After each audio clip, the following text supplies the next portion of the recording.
Hello, my name is April Reeves, and this is my lesson plan sections 4 through 6 for 8th grade biology. What activities have I planned? At the beginning of the lesson, I will introduce the chapter in Biology and Life Sciences book to the students and allow them to ask questions during the lesson. I will then have them take down notes during the guided reading of the chapter to review and reflect. I will also allow questions for clarification during this time to make sure that all students are on the same page before moving to further instruction. Explanation. I will inform the students that today we will be classifying and comparing eukaryotic and prokaryotic cells using both the textbook and a PowerPoint presentation. I will explain that this lesson will enable them to further classify cells and allow us to move on to more complex organisms. Modeling. I will explain to students how to classify cells as prokaryotic and eukaryotic, the importance of being able to do so, and how to compare the two cells using narrative text from the book.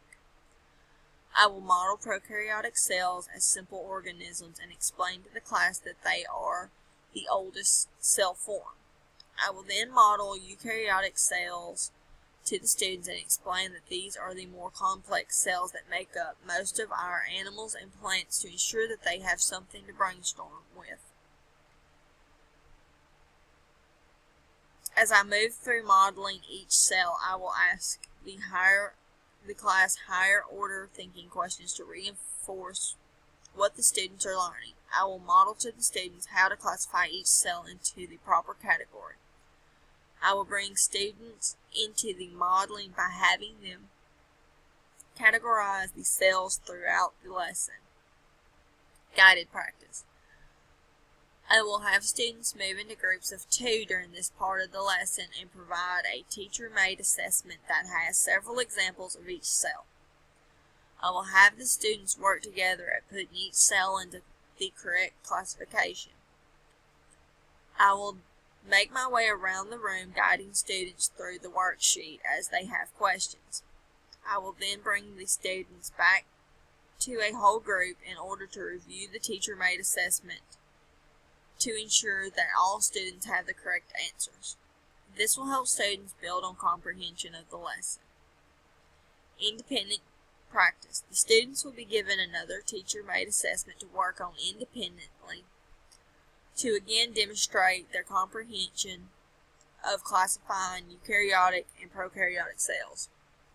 This will enable students to apply the knowledge that they were building comprehension on.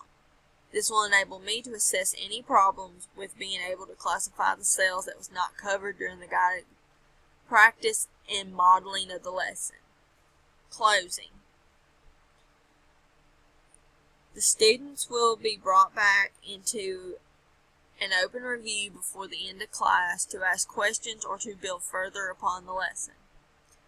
I will ask review questions to assess their understanding again of the classification of cells and also ask them some higher order thinking questions to help them brainstorm. This time will allow me to clear up any misconceptions and discuss what they have learned about the cells. The students will be assessed with observation during the guided practice and individual practice, along with a constructive quiz that will be turned in for grading.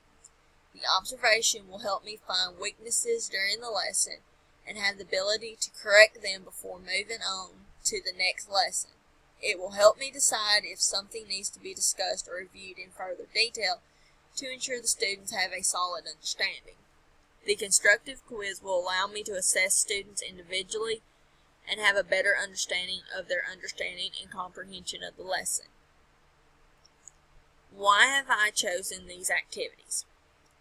I have chosen these activities because the student will be able to show their comprehension and understanding of the lesson through these activities. The students will build on their understanding of cells and be able to brainstorm on the subject. I will be able to check their comprehension throughout the lesson and be able to reinforce any area that is lacking in understanding. By placing the students in small groups, I will be able to provide more guidance to the students in a quicker manner and be able to allow for cooperative learning between students. This will allow them to collaborate ideas and build on their understanding. I chose independent practice to be able to have the students build their understanding independently and be able to solidify their comprehension.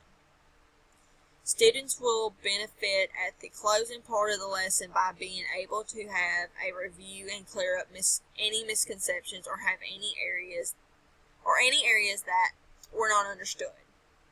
The comprehensive quiz will allow me to provide feedback and follow up with students to ensure that they have a concrete understanding and comprehension of the lesson.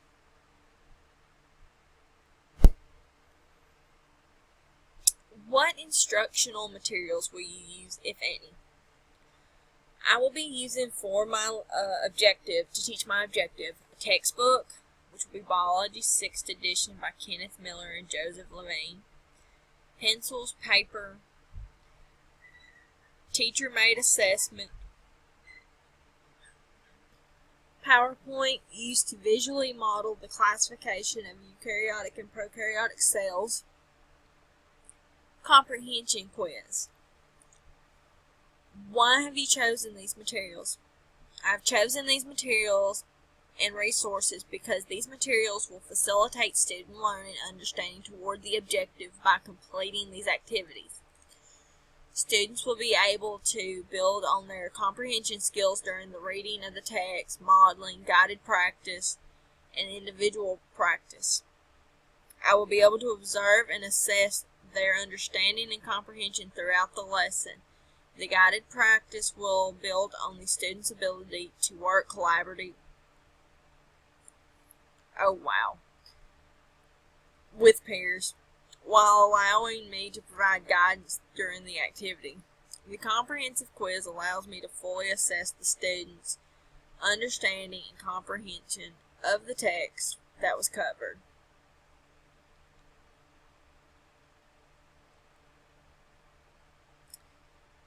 Evaluation.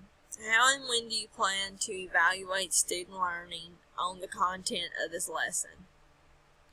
I plan on evaluating the student at the end of the lesson by having the students work together on a teacher-made assessment and then have them complete a comprehensive quiz independently. The quiz will be graded and allow me to evaluate their independent learning skills along with their understanding.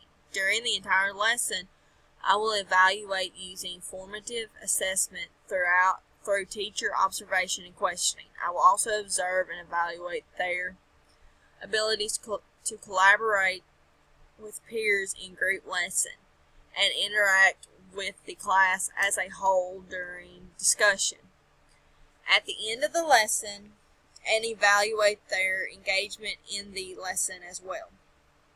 Why have you chosen this approach for evaluation? I have chosen this approach for evaluation because I am able to check to see if my students were able to comprehend how to classify prokaryotic and eukaryotic cells and also compare them. I will be able to evaluate their ability to ask higher order thinking questions through the teacher-made assessment.